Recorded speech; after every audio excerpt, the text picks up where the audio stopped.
So if he finishes, creation of the world, we just go down one note,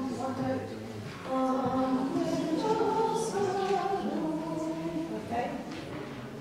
Anyone got a perfect pitch? No?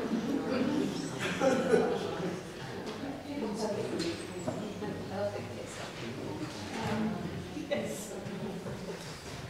You're only there when they crucify my Lord. We'll do it all together this year. Can you note that the last line of each verse is where we go when they crucify my Lord? So although the first two lines change, the last line doesn't.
Remember your mercies, O Lord, and with your eternal protection, sanctify your servants, for whom Christ your Son, by the shedding of his blood, established the Paschal mystery, who lives and reigns for ever and ever.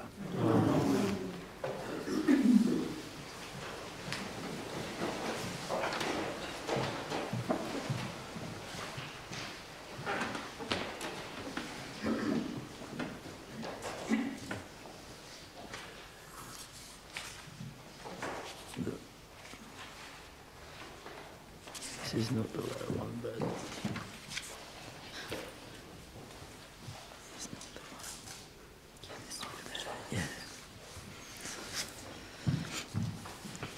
A reading from the prophet Isaiah. See, my servant will prosper. He shall be lifted up, exalted, rise to great heights. As the crowds were upheld on seeing him, so disfigured did he look, that he seemed no longer human. So will the crowds be astonished at him, and kings stand speechless before him. For they shall see something never told, and witness something never heard before. Who could believe what we have heard, and to whom has the power of the Lord been revealed?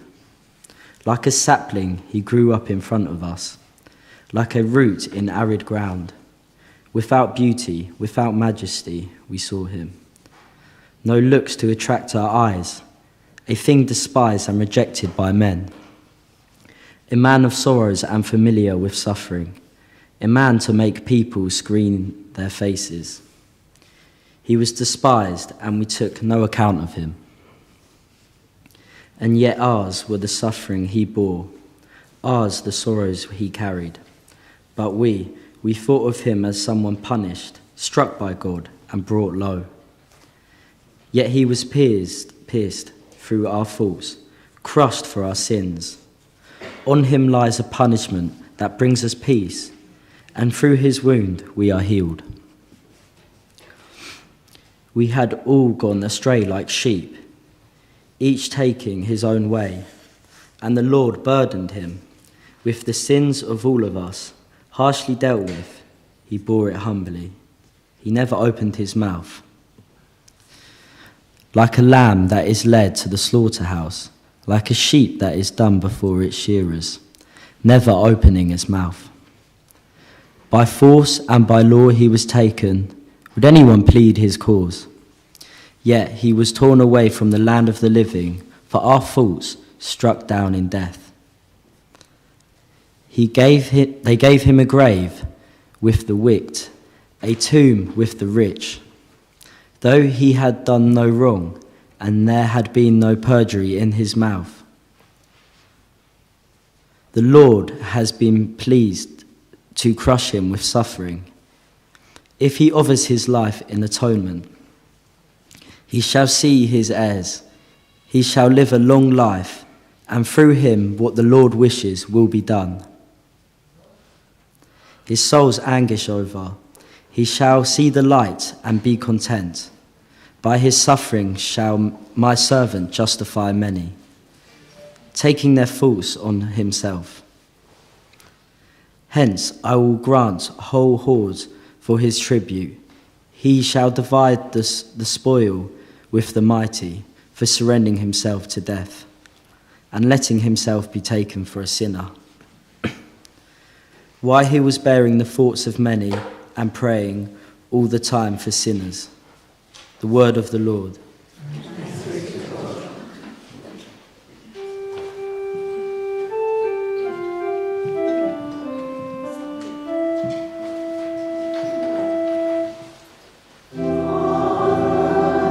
Into your hands I commend my spirit.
A reading from the letter to the Hebrews. Since in Jesus, the Son of God, we have the supreme high priest who has gone through to the highest heaven, we must never let go of the faith we have professed. For it is not as if we had a high priest who was incapable of feeling our weaknesses with us, but we have one who has been tempted in every way that we are, though he is without sin. Let us be confident then in approaching the throne of grace, that we shall have mercy from him and find grace when we are in need of help.